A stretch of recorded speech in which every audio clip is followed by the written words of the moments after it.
നമസ്കാരം. രാഹുൽ മാങ്കൂട്ടത്തിനെതിരെ ആഞ്ഞടിച്ച് വാർത്തകളിൽ നിറഞ്ഞ എഴുത്തുകാരിയും കോൺഗ്രസ് നേതാവുമായ എം.എ. ഷഹനാസിനെതിരെ ഗുരുതര ആരോപണങ്ങൾ ഉയരുന്നു.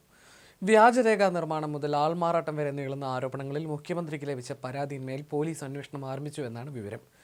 എം.എ. ഷഹനാസ് കള്ളപ്പണ ഇടപാട് നടത്തുന്നതായി സംശയമെന്നാണ് പ്രധാന പരാതി. കാസർഗോഡ് സ്വദേശിയും കോൺഗ്രസിന്റെ സജീവ പ്രവർത്തകനും സോഷ്യൽ മീഡിയ ആക്ടിവിസ്റ്റുമായ നിയാസ് മലബാറിയാണ് പരാതിക്കാരൻ. നേരത്തെ IAS നേടിയെന്ന അവകാശവാദം ഉന്നയിച്ച് ഒരു കോളേജിൽ നിന്ന് ഷഹനാസ് സ്വീകരണം ഏറ്റുവാങ്ങിയത് വലിയ വിവാദമായിരുന്നു. എന്നാൽ പരിശോധനയിൽ അങ്ങനെ ഒരാൾ സിവിൽ സർവീസ് ലിസ്റ്റിലില്ലെന്ന് വ്യക്തമായി. അതൊരു തുടക്കം മാത്രമായിരുന്നു. ഇപ്പോൾ പുറത്തു വരുന്നത് ഷഹനാസിനെതിരെയുള്ള മറ്റ് ആരോപണങ്ങളാണ്. സോഷ്യൽ മീഡിയയിൽ നിയാസ് മലബാറി എന്ന ഫേസ്ബുക്ക് ഹാൻഡിലിൽ പുറത്തുവിട്ട തെളിവുകൾ ഷഹനാസിനെ പൂർണ്ണമായും പ്രതിരോധത്തിലാക്കുന്നതാണ്. പ്രിയ സിജേഷ് എന്ന പേരിലുള്ള ഒരു ഡ്രൈവിംഗ് ലൈസൻസിന്റെ പകർപ്പാണ് ഇപ്പോൾ ചർച്ചാ വിഷയം. പ്രിയ സിജേഷും ഷഹനാസും ഒരാളാണെന്ന സംശയവും ഇതോടെ ബലപ്പെട്ടു. ഈ രേഖകളിൽ പിതാവിന്റെ പേര് ഡോക്ടർ ഷിജേഷ് ടി എന്നാണ്. എന്നാൽ പാസ്പോർട്ടിലേക്ക് വരുമ്പോൾ കഥ മാറുന്നു. അവിടെ പിതാവിന്റെ പേര് മറ്റൊന്നാണ്. പാസ്പോർട്ട് പ്രകാരം ഭർത്താവ് സിജേഷ് തെക്കേപ്പാട്ടാണ്. രസകരമായ കാര്യം, പേര് മാറുമ്പോഴും വിലാസം ഒന്നു തന്നെയാണ് എന്നതാണ്. അന്വേഷണം ആവശ്യപ്പെട്ട് കോഴിക്കോട് ഫറോക്ക് സ്വദേശി ഡോക്ടർ സിജേഷിന്റെ ഭാര്യ എം.എ. ഷഹനാസിനെതിരെ സംസ്ഥാന പോലീസ് മേധാവിക്കും പരാതി നൽകി. ഷഹനാസ് മുമ്പ് ഉപയോഗിച്ചിരുന്ന ഗൂഗിൾ പേ നമ്പർ പ്രിയ സിജേഷ് എന്ന പേരിലാണ് രജിസ്റ്റർ ചെയ്തിരുന്നതെന്നും കണ്ടെത്തലും പുറത്തു വന്നിട്ടുണ്ട്. വിവാദം പുകഞ്ഞതോടെ ഈ നമ്പർ മാറ്റിയതായും ആരോപണമുണ്ട്. ഒരേ സമയം വ്യത്യസ്ത പേരുകളിൽ ഔദ്യോഗിക രേഖകൾ ഉണ്ടാക്കുന്നത് ക്രിമിനൽ കുറ്റമാണെന്നിരിക്കെ ഷഹനാസിന് ഇനി കാര്യങ്ങൾ എളുപ്പമാകില്ലെന്നാണ് വിവരം. മുഖ്യമന്ത്രിയുടെ ഓഫീസിന് ലഭിച്ച പരാതി ഗൗരവകരമായതിനാൽ പ്രാഥമിക അന്വേഷണത്തിന് പോലീസ് കൈമാറിയിരിക്കുകയാണ്. പൊതുസമൂഹത്തെ തെറ്റിദ്ധരിപ്പിക്കുക, രേഖകൾ കൃത്രിമമായി നിർമ്മിക്കുക തുടങ്ങിയ വകുപ്പുകൾ പ്രകാരം കേസെടുക്കണമെന്നതാണ് പരാതിയിലെ ആവശ്യം. എന്നാൽ ഉയർന്നു വന്ന ഒരു ആരോപണത്തോടും ഇതുവരെ ഷഹനാസ് വ്യക്തമായി പ്രതികരിച്ചിട്ടില്ല.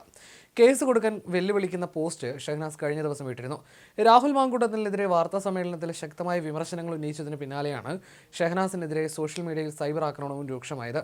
ഷഹനാസിനെതിരെ രാഹുൽ മാങ്കൂട്ടത്തിലും വക്കീൽ നോട്ടീസ് അയച്ചിരുന്നു. വാർത്താ സമ്മേളനത്തിലൂടെ തന്നെ മോശക്കാരനാക്കി ചിത്രീകരിച്ചു എന്നാണ് രാഹുൽ നോട്ടീസിൽ വ്യക്തമാക്കിയിരുന്നത്.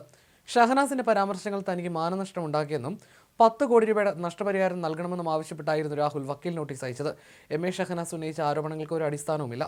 100 പാവപ്പെട്ടവർക്ക് വീട് വെച്ച് കൊടുക്കുന്ന പദ്ധതി നടപ്പാക്കുന്നുണ്ടെന്നും നഷ്ടപരിഹാര തുക ഇതിനായി ചിലവഴിക്കുമെന്നും രാഹുൽ വക്കീൽ നോട്ടീസിൽ പറയുന്നു. ഫെബ്രുവരി 3-നാണ് ഷഹനാസ് വാർത്താ സമ്മേളനം നടത്തിയത്. രാഹുൽ മാങ്കൂട്ടത്തിനെതിരെ ഗുരുതര ആരോപണങ്ങളായിരുന്നു അന്ന് ഉന്നയിച്ചത്. രാഹുൽ മാങ്കൂട്ടത്തിൽ ഒരു ചാനലിൽ നൽകിയ അഭിമുഖം പണം നൽകിയാണ് നടത്തിയതെന്നും ഷഹനാസ് ആരോപിച്ചിരുന്നു. രാഹുൽ മാങ്കൂട്ടത്തിന്റെ അഭിമുഖം വന്നതിന് പിന്നാലെയായിരുന്നു ഷഹനാസിന്റെ വാർത്താ സമ്മേളനം. രാഹുൽ ലൈംഗിക വൈകൃതമുള്ളയാളാണെന്നും കോഴിയാണെന്ന് പണ്ടേ അറിയാമെന്നുമായിരുന്നു ഷഹനാസ് അന്ന് പറഞ്ഞത്. രാഹുലിനെ പരസ്യ സംവാദത്തിന് ഷഹനാസ് വെല്ലുവിളിക്കുകയും ചെയ്തിരുന്നു. രാഹുലിന് ധൈര്യമുണ്ടോ എൻ്റെ മുന്നിലിരുന്ന് സംസാരിക്കാൻ? രാഹുലിൻ്റെ വീട്ടിൽ വന്ന് സംസാരിക്കാൻ താൻ തയ്യാറാണെന്നും ഷഹനാസ് വെല്ലുവിളിച്ചിരുന്നു. ഇതിന് പിന്നാലെയാണ് രാഹുൽ മാങ്കൂട്ടത്തിൽ DGPക്ക് പരാതി നൽകിയത്. ഷഹനാസിനെതിരെ കേസെടുക്കണമെന്നും ഗൂഢാലോചന നടന്നോ എന്ന് അന്വേഷിക്കണമെന്നും ആവശ്യപ്പെട്ടായിരുന്നു പരാതി നൽകിയത്. രാഹുൽ വക്കീൽ നോട്ടീസ് അയച്ചതിനെ പിന്നീട് പരിഹസിച്ചുകൊണ്ടായിരുന്നു ഷഹനാസ് രംഗത്ത് വന്നത്. കോഴിക്കോട് ബീച്ചിൽ നിന്നുള്ള വീഡിയോയുമായിട്ടായിരുന്നു ഷഹനാസ് രംഗത്തെത്തിയത്. എണ്ണിക്കൊണ്ടിരിക്കുന്നു കോടികളല്ല, പറന്നു പൊങ്ങി പൊട്ടി തകരുന്ന കുമിളകൾ എന്ന് പറഞ്ഞ് കുമിള പറത്തുന്ന വീഡിയോ ആയിരുന്നു പരിഹാസ രൂപേണ ഷഹനാസ് പങ്കുവച്ചത്. വ്യാജ കാർഡായിട്ട് വന്നപ്പോൾ തുടങ്ങിയ പെർഫോമൻസ് ആയിരുന്നു, എന്നിട്ട് ഇപ്പോഴെന്തായി എന്നാണ് ഷഹനാസ് അതിൽ പറയുന്നത്. ആ കുറിപ്പ് ഇങ്ങനെയായിരുന്നു: എണ്ണിക്കൊണ്ടിരിക്കുന്ന കോടികളല്ല, പറന്നു പൊങ്ങി പൊട്ടി തകരുന്ന കുമ്പളകൾ. ഇന്നലെ നീ ആരായിരുന്നു, ഇന്ന് നീ ആരാണ്, ഒക്കെ പോട്ടെ, മറ്റന്നാൾ നീ ആരാണവോ. എന്തൊക്കെയായിരുന്നു, വ്യാജ കാർഡായിട്ട് വന്നപ്പോൾ തുടങ്ങിയ പെർഫോമൻസ് ആയിരുന്നു, എന്നിട്ട് ഇപ്പോഴെന്തായി, ശവനായി പവനായി കോഴിക്കോട് ബീച്ചിൽ തന്നെയുണ്ട് എന്നായിരുന്നു ഷഹനാസിന്റെ ആ കുറിപ്പ്.